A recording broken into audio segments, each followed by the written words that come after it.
ქალთა საინფორმაციო ცენტრის წარმომადგენლების კრის შესახლებაში დევნილებს შეხვდნენ. სათემო ცენტრში შეკრებილი ადგილნაცვალი პირებისგან არასამთავრობო ორგანიზაციის წევრებმა მათი ყოფითი პრობლემები და გადაუჭრელი საკითხები მოისმინეს.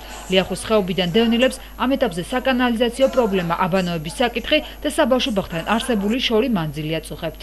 აბანოც არ არის ინდივიდუალური, აბანო არ არის საერთო გვაქვს, მაგრამ ვერ ვიყენებთ ვერაფრით. შეიძლება რამე საბავშვო გასართობის ცენტრი გაკეთდეს შიგან, რამე ბავშვების სპორტული პატარა დარბაზი რო გაკეთდეს. ახლა ბავშვები იმას ზავდნენ, გაერთობოდნენ.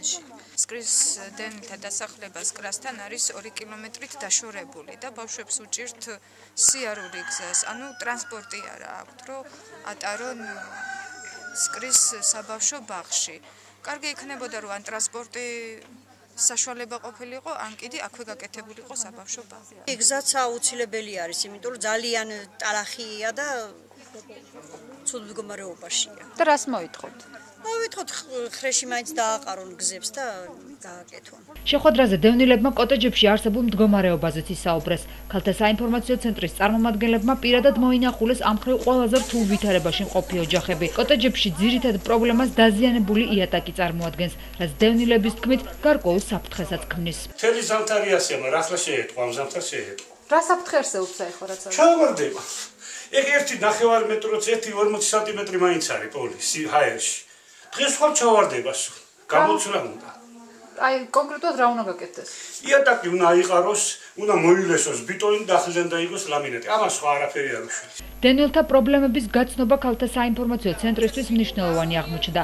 აღნიშნული ორგანიზაცია სწორედ ამ მიზნით აწყობს შეხვედრებს ერთი ფანჯრის პრინციპით, შემდეგ კი ამ საკითხების მოგვარებას ადგილობრივ თვითმმართველობასთან ერთად ფიქრობს. საჭირო არის რაღაც რესურსების მობილიზაცია მოხდეს საზოგადოების და თავად ამ ხალხის იმისათვის, რომ რაღაცას განვითარდეს და ეს ადამიანები დასაქმდნენ და რეალურად შეიცვალოს მათი ცხოვრება. თქვენი მხრიდან კონკრეტული ნაბიჯები რა იქნება ამ ჩვენი ეტაპზე? მხრიდან მე ვთვლი რომ საბავშვო ბაღის პრობლემა მე ვთვლი რომ მოგვარებადი იქნება.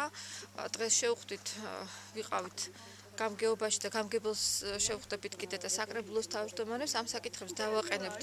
გავიტანთ ერთი ფანჯრის პრინციპის შეხვედრაზე შეიძლება გარკვეული საკითხები, შეიძლება მანამდეც მოგვარდეს კომუნიკაციის მეშვეობით სხვადასხვა სტრუქტურებთან. აი ამ თანამშრომლობის გარეშე არაფერი არ გამოვა.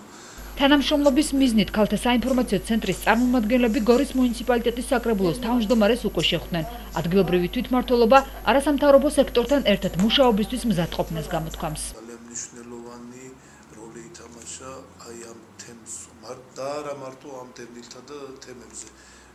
ბევრი ისეთი თემები, რომელიც ჩვენი მუნიციპალიტეტის სერიოზული პრობლემად იყო, ერთობლივად თანამშრომლობა სერიოზული შედეგები მოგვცა და შეიძლება ახლა რომ მაგის წინააღმდეგ იყო პირიქით მე მზადა ვარ სათანამშრომლო ჩვენი შეძლებობის ფარგლებში და ზოგჯერ ცოტა თავზემოთაც უნდა ავხდეთ.